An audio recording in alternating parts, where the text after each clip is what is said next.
Loans लोगों को दिए, और मैं उस वक्त यूथ प्रोग्राम मैं चला रही थी। मुझे बड़ी खुशी हुई ये देख के कि उनका जो रिटर्न थी वो 99% थी। लोगों ने वो लोन्स लिए, उन्होंने उसको इस्तेमाल किया, अपने छोटे छोटे कारोबार शुरू किए, और उसके बाद वो रिटर्न भी किए लोन। 99% जो है वो उसका परसेंटेज थी, वो वापस भी करने शुरू कर दिए उन्होंने। तो इसका मतलब ये है कि बहुत बड़ा पोटेंशियल है पाकिस्तान की यूथ के अंदर, लेकिन उनको हमने जेल भरो तहरीक में लगा दिया। भाई कभी किसी ने कॉलेज भरो तहरीक चलाई, किसी ने यूनिवर्सिटी भरो तहरीक चलाई, किसी ने स्कूल भरो तहरीक चलाई, आप उनको कह रहे हो कि जेलें भरो।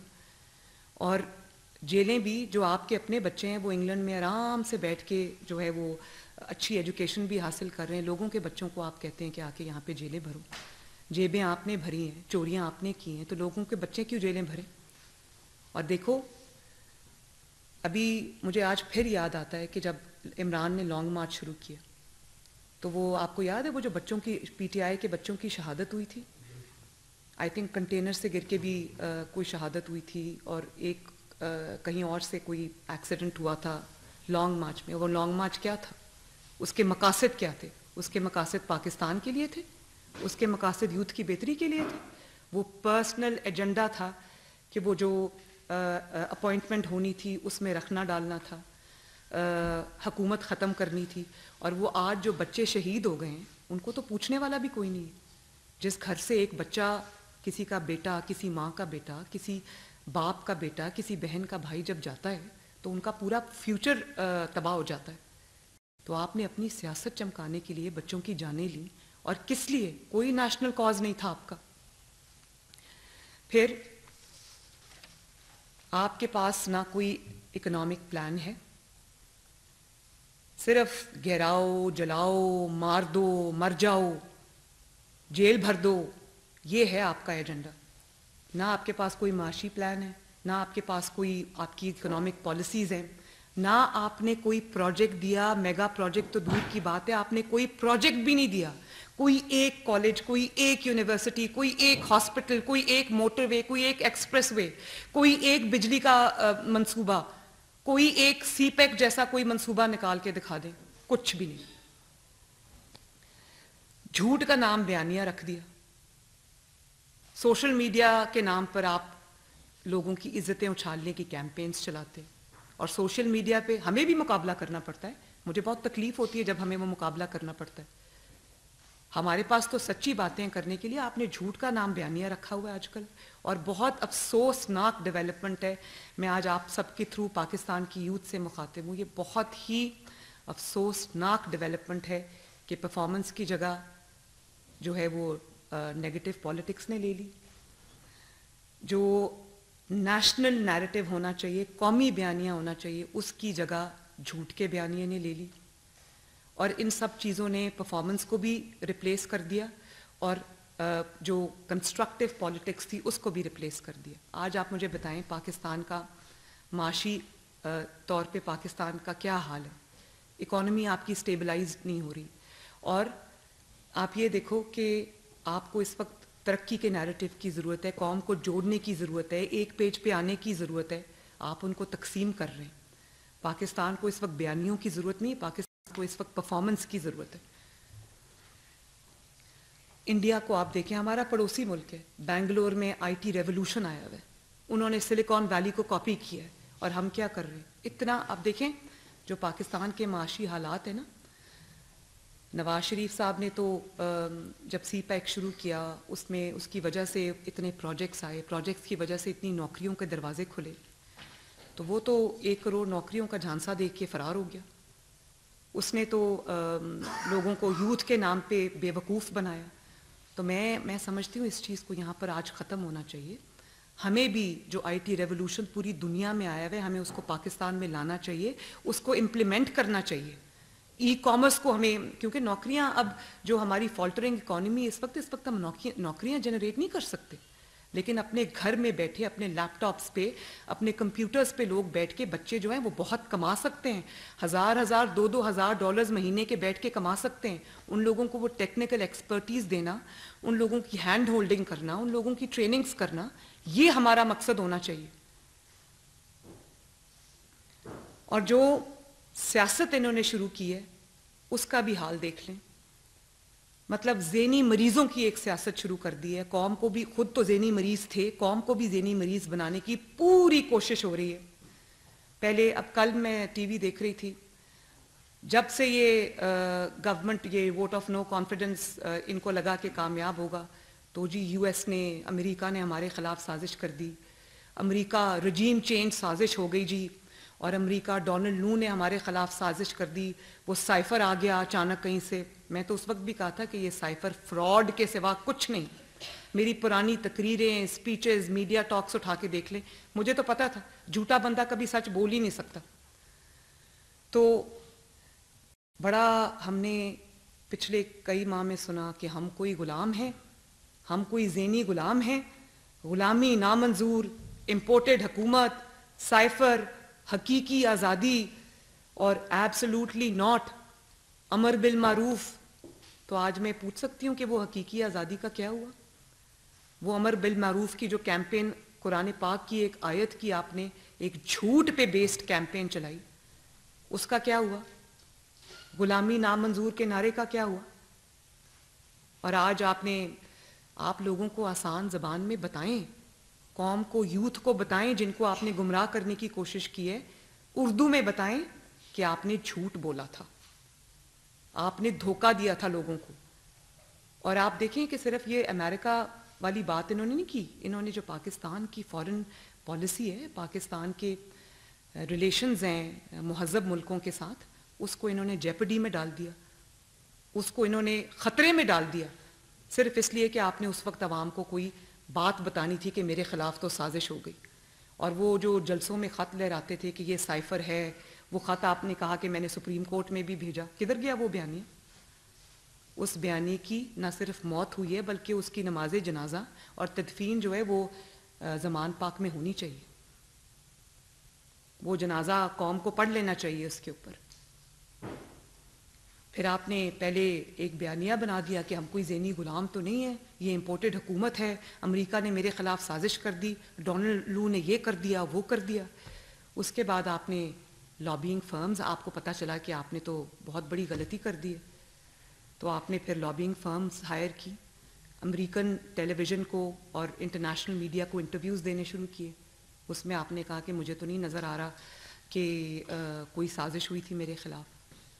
और जो रजीम चेंज का जो बयानिया था उसमें आपने अमेरिका को बिल्कुल कल बाइज़्ज़त बरी कर दिया।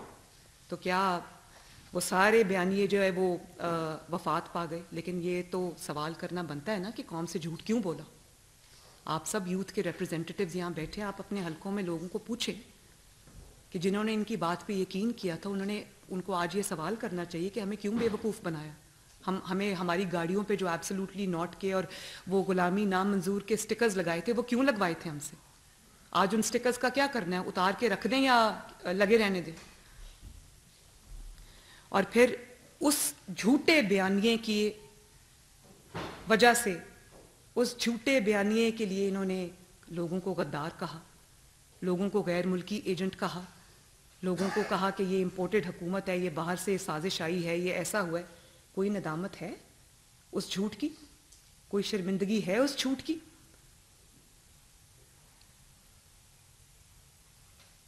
और अगर आप समझते थे, अगर आप अमेरिका के ख़िलाफ़ नहीं थे, तो कौम को क्यों भड़काए? क्यों पाकिस्तान के जो अमेरिका के साथ या वेस्ट के साथ जो रिलेशंस थे उनको आपने जेपरडाइज किया? क्यों आपने उनको ख़तरे में डाला? तो अब आवाम को आके बताओ ना कि आपने अमेरिका से माफ़ी मांग ली। उर्दू में बताओ आवाम को, उनको पता चले कि आपने कितना बड़ा झूठ बोला है। और आज कहता है कि अमेरिका ने मेरे ख़िलाफ़ साजिश नहीं की, कमर जावेद बाजवा साहब ने मेरे ख़िलाफ़ साजिश की।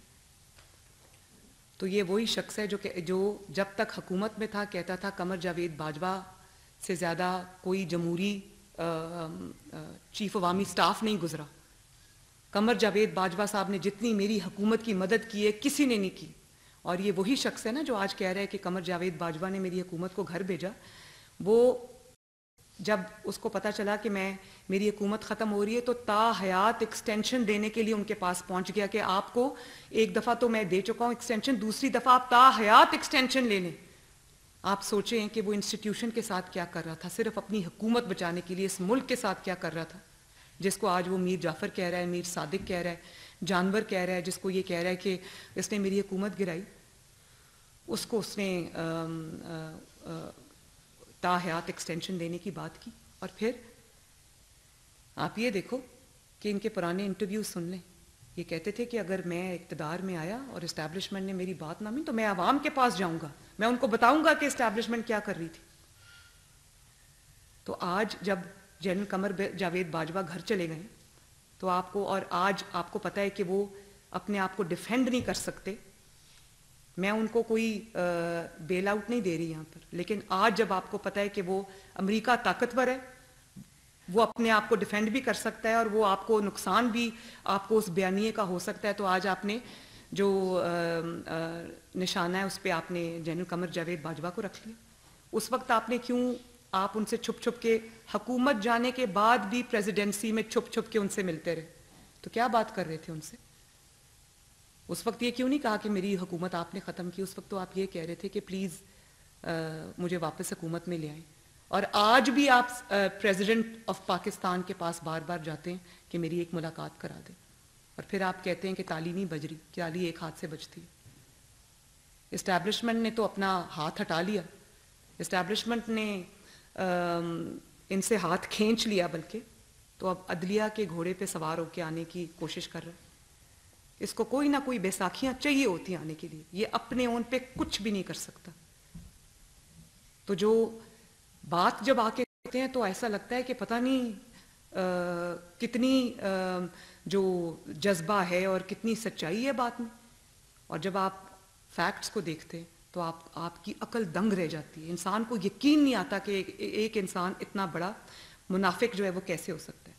कि मैं इस्टेब्लिशमेंट की कोई वो नहीं, जनरल बाजवा सुपर किंग थे, तो आप क्या थे? आप उनके मुलाजिम थे उस वक्त, आपने उनको किंग माना हुआ था उस वक्त, तो वो सुपर किंग थे, लेकिन आप लोगों को ये कहते थे मेरी चलती है। उस वक्त जनरल बाजवा सुपर किंग थे, लेकिन वो जो आपकी वाइफ जो करप्शन के दास्ताने रकम कर रही थी, जो फरागोगी करप्शन की दास्ताने रकम कर रही थी, उसमें आपको पूरी आज़ादी हासिल थी। उसमें आपको जब किसी ने जाके कहा कि आपके घर में ये चोरी चकारी और वारदात हो रही है, तो आपने उसकी बात सुनने की बजाय उसी इंसान को आपने निकाल दिया, उसे कहा चलो जाओ। तो ये है असल हकीकत जो हमें आपको भी समझनी चाहिए और पाकिस्तान की यूथ को भी समझाने की कोशिश करनी चाहिए।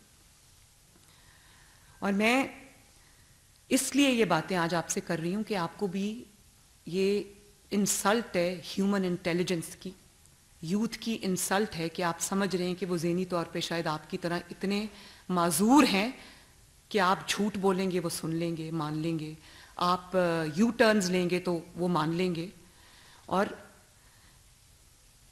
ये बड़ी एक यूथ की कंजम्पशन के लिए बात है कि पिछले 10 साल से मैं देख रही हूँ कि एक बड़ी कंसर्टेड और बड़ी ऑर्गेनाइज्ड कैंपेन सियासतदानों के ख़िलाफ़ चलाई गई, चाहे वो मुस्लिम लीग नून हो, नवाज शरीफ साहब हों, या वो और कोई भी जमात हो, उनके ख़िलाफ़ बड़ी ऑर्गेनाइज्ड कैंपेन चलाई गई, उनको चोर कहने की, उनको डाकू कहने की, उनको करप्ट साबित करने की, और एक शख्स सादिक और अमीन करार देने के लिए उन्होंने सबको जो है वो गंदा किया। और आज मैं उस शख्स से पूछती हूँ जिसने, उस शख्स की उसको मैं ढूंढ रही हूँ, वो साकिब निसार, वो डैम वाले बाबा जी, मैं आज उनको ढूंढ रही हूँ कि आज उनको मैं पूछूं कि आपने इस शख्स को सदाकत और अमानत का सर्टिफिकेट दिया, आपको ख्याल नहीं आया कि आप इस मुल्क के साथ क्या कर रहे हैं? उसको फरिश्ता बना के आपने पेश किया, और पता ये चला कि जिन पे चोरी चकारी डाके का इल्ज़ाम थे उनकी तो आज पूरी दुनिया बोल रही है, करने वाले खुद बोल रहे हैं। आप देख लो नवाज शरीफ के खिलाफ, कल में जनरल बाजवा साहब की वो एक हमारे एंकर है वो बता रहे थे कि जनरल बाजवा साहब कहते हैं मेरे पास वो ऑडियोज़ और वीडियोज़ हैं जब इमरान खान उनके पास आता था और जब हम नवाज शरीफ पे क्रैकडाउन हो रहा था तो कहता था बड़ा अच्छा किया आपने नवाज शरीफ को शिकंजे में पकड़ लिया, अब आप नवाज शरीफ के साथ ये करें, अब आप वो करें, अब उसको डिस्क्वालीफाई करें, अब उसको जेल में बंद करें। तो ये अल्लाह ताला की शान नहीं है कि आज करने वाले खुद बोल रहे हैं? एक दूसरे को मीर जाफ़र, मीर सादिक कह रहे हैं, एक दूसरे को झूठा कह रहे हैं, एक दूसरे को गद्दार कह रहे हैं। और नवाज शरीफ साहब की जो गवाही है वो अल्लाह ताला की तरफ से आई है और उन लोगों की तरफ से आई है जो उनको ख़राब करने में शामिल थे। तो एक दिन झूठ को झूठ साबित होना होता है, सच को सामने आना होता है। लेकिन इस सच को लेकर आप सब टॉर्च बेयरर्स हो, इस सच को लेकर आपको अपने अपने लोगों के पास जाना है, उनको ये सच बताना है। और जिनको चोर डाकू कहा उनके खिलाफ तो कुछ नहीं निकला, उनके केसेस भी ख़त्म हो गए क्योंकि झूठ पे मबनी थे। जिन्होंने इल्ज़ाम लगाया, इस घड़ी चोर ने जो लोगों को इल्ज़ाम लगाया, हर वो इल्ज़ाम जो ये मुखालिफिन पे लगाता था वो आज इसके ऊपर खुद साबित हो गया। इसके घर की 2 ख़वातीन ने, एक पीरनी साहिबा हैं वो और एक जो फराग होगी, सिर्फ 2 ख़वातीन ने कई अरब की चोरी की। और अगर 2 ख़वातीन एक घर से इतनी बड़ी चोरी कर सकती तो आप सोच लें इस पार्टी का क्या हाल होगा। एहतसाब की बात करने वाले ने KPK में एहतसाब के हर इदारे को ताले लगा दिए और जो चेयरमैन नैब था उसको वीडियो दिखा दिखा के ब्लैकमेल करता रहा। वो तैयबा गुल को अपने प्राइम मिनिस्टर हाउस में हब्से बेजा में रखा क्योंकि मुखालिफिन को सजाएं देनी थी। इस किस्म के ज़हनी मरीज़ को हमारे पे लाके मुसल्लत कर दिया। तो फिर पाकिस्तान का जो आज हाल है वो होना था ना। IMF का मैंने तो अपनी स्पीच में कहा, मैंने कहा कि शहबाज शरीफ साहब को और इसाक डार साहब को IMF के साथ नेगोशिएट नहीं करना चाहिए, इसको लाके बिठाना चाहिए घड़ी चोर को कि ये बैठे और बताए कि मैंने IMF से क्या मुआहदा किया है, क्या शराइत रखी। हर चीज़ उनके हाथ में दे दी और फिर जाते जाते आप उस मुआहदे को फ्लाउट भी करके चले गए। आज हम अगर उस मुआहदे को ऑनर करते हैं तो महंगाई आती है, प्रॉब्लम्स आती हैं, और आज अगर हम उस मुआहदे को ऑनर नहीं करते तो पाकिस्तान डिफ़ॉल्ट करने के नहज पे पहुंच जाता है। तो ये तो चाहते हैं, ये इंतज़ार में बैठे हैं। आप शौकत तरीन साहब की ऑडियोज़ देख लें, इन्होंने पूरी कोशिश की, वो जो ऑडियो लीक्स हुई है उसमें इन्होंने पूरी कोशिश की कि पाकिस्तान डिफ़ॉल्ट हो जाए। ये जो बार बार श्रीलंका करते हैं ना, ये इनके दिल की आवाज़ है कि पाकिस्तान श्रीलंका बन जाए। भाई आप इक़्तिदार में हो ना हो, आप किस तरह अपने मुल्क के लिए बुरा सोच सकते हैं। और सिर्फ बुरा सोच नहीं सकते, वो ऑडियो रिकॉर्डिंग्स है, एक दूसरे को फ़ोन कर रहे हैं कि तुम लोग कुछ ना करना, करने दो डिफ़ॉल्ट इस मुल्क को। किस तरह आप रात को इस ज़मीर के साथ सोते हैं कि आपने वो जो मुल्क आपकी माँ है, ये धरती जो आपकी माँ है, उसके साथ आपने क्या सलूक किया। कैसे आपको नींद आते हैं बड़े बड़े झूठ बोलकर। और देखें, कोई चीज़ इन्होंने नहीं छोड़ी। मज़हब की तरफ आ जाए, इन्होंने मज़हब का कितना बुरा इस्तेमाल किया। वो मजहबी, पूरी दुनिया ने देखा कि वो ट्रक पे खड़े हैं और वो उनको कह रहे हैं खान साहब ज़रा मजहबी टच दें। यानी मज़हब के नाम, मज़हब मतलब जो शख्स मज़हब को इस्तेमाल करता है अपने पेटी इंटरेस्ट के लिए, मैं समझती हूँ उससे बड़ा मुजरिम कोई नहीं है। क्योंकि आप उसको जब सियासत के लिए इस्तेमाल करते हैं तो आप फिर ये बड़ा एक ऐसा, मैं समझती हूँ कि ये बहुत बड़ा गुनाह है। और आपने लोगों को अब मुझे ये बताएं, रियासत मदीना का आपने नारा दिया, तो रियासत मदीना में यू टर्न लेने वाले का अंजाम क्या होता? यू टर्न का मतलब क्या है? यू टर्न कोई सियासी टर्म नहीं, यू टर्न का मतलब है कि आपने पहले झूठ बोला था। तो रियासत मदीना में जो शख्स झूठ बोले और हुक्मरान रहा हो और कौम को गुमराह कर रहा हो, उसको क्या कहते हैं? उसकी सज़ा क्या है रियासत मदीना में? उसको फितना कहते हैं। और फितने को ख़त्म करने का हुक्म है सियासी तौर पे। रियासत मदीना में अगर टिरियन वाइट का केस होता तो उस शख्स का क्या अंजाम होता? कभी ये सोचा? तोशा खाना केस अगर रियासत मदीना में रजिस्टर हुआ होता, वो रियासत मदीना जिसमें हज़रत उमर फ़ारूक ने अपने एक कुर्ते का भी हिसाब दिया, अगर यही तोशा खाना केस रियासत मदीना में रजिस्टर हुआ होता तो उसकी क्या, मुजरिम की क्या सज़ा होती? झूठ बोलने वाले की क्या सज़ा होती? आपकी खातून खाना दोनों हाथों से रिश्वत लेती रही और आप हुक्मरान बन के बैठ के उसके ऊपर उसको पेट्रोनाइज करते रहे, ऐसे शख्स की क्या सज़ा होती रियासत मदीना के अंदर? फिर आपने 190 मिलियन पाउंड्स जो हैं वो आपने पाकिस्तानी कौम का पैसा, जो पाकिस्तानी कौम की अमानत थी, वो आपने अपने दोस्त की जेब में डाल दी, काबीना को भी नहीं बताया कि उस बंद लिफाफे में क्या है, क्योंकि आपने उनको हेल्प करना था। तो ऐसे शख्स की रियासत मदीना में क्या सज़ा होती? तो ये बड़ी थॉट प्रोवोकिंग बात है। आपको हम जो PMLN की यूथ को रीऑर्गेनाइज करने लगे हैं, तो मेरी आप सबसे ये रिक्वेस्ट है कि ये PMLN की बात नहीं है, ये इलेक्शंस की बात भी नहीं है, ये इस मुल्क और कौम के फ्यूचर की बात है। तो ये फितने को पहचानना, उसको बेनकाब करना हमारा कौमी फरीज़ा है। उसको सियासी तौर पे उठा के बाहर फेंकना हमारा कौमी फरीज़ा है। इस मुल्क को एक्सटर्नल थ्रेट कोई नहीं है, बिल्कुल नहीं है।